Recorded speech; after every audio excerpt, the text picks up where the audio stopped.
वैद्य की पाठशाला में आपका हार्दिक अभिनंदन है और स्वागत है। और आज हम चर्चा करेंगे कि नाड़ी परीक्षण कैसे करते हैं।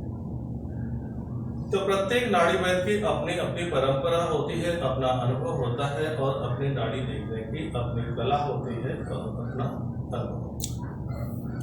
लेकिन मैंने जो कुछ अपने दादाजी से सीखा है मैं आपके समक्ष रखना चाहता हूँ। सबसे पहला बिंदु है कि वात दोष की नाड़ी जो क्या सर्प की चाल से चलती है। पित्त दोष की नाड़ी मेढक या कौवे की चाल से चलती है। कफ दोष की नाड़ी हंस या कबूतर की चाल की जैसी चलती है। वात और पित्त दोनों एक साथ हो तो कभी सर्प के जैसे नाड़ी चलेगी, कभी मेढक के जैसे नाड़ी चलेगी।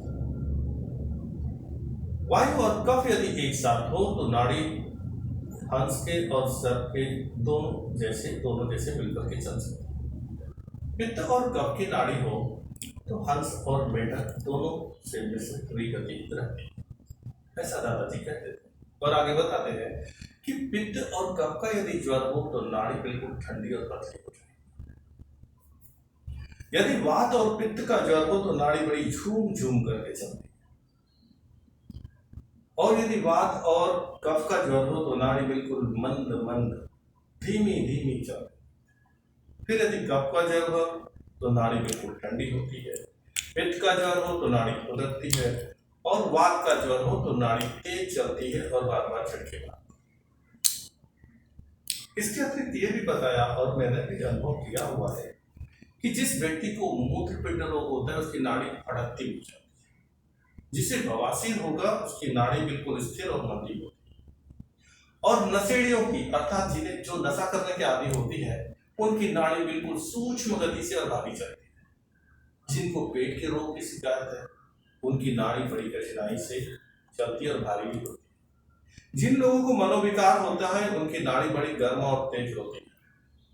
जो आत्महिंसक होते हैं अर्थात जिनके मन में हिंसा और चोरी छल कपट यदि भरा होगा, ऐसे व्यक्ति की नाड़ी बड़ी झटके के साथ चलती है। और किसी व्यक्ति ने कई प्रकार के कुकर्म किए हुए रहते हैं, उनकी नाड़ी बहुत तेज तेज चलती है, फिर झटका मारती है, फिर तेज चलेगी, फिर झटका मारती है। और दोगरा व्यक्ति यदि होता है तो उसकी नाड़ी बिल्कुल ठंडी और धीमी चलेगी, फिर कुछ देर बाद गर्म और बड़ी तेज चलने लगती है। इस प्रकार नाड़ी की परीक्षा मेरे अनुभव में आती है। और फिर कोई असाध्य रोग हो तो नाड़ी खंडित होती है। लेकिन यदि व्यक्ति मरने वाला हो उसे एक सप्ताह एक महीने या लगभग 2-3 दिन के अंदर उसकी मृत्यु होने वाली है। उस व्यक्ति की जो नाड़ी है वो हमेशा तीव्र गति से चलेगी, रुक जाएगी, तीव्र गति से चलेगी, रुक जाएगी, इस प्रकार होता है। तो ये छोटा सा अनुभव जो मैंने अपने पूर्वजों से सीखा आपके समक्ष रखा। नाड़ी परीक्षण करना अत्यंत सरल भी है और कठिन भी है।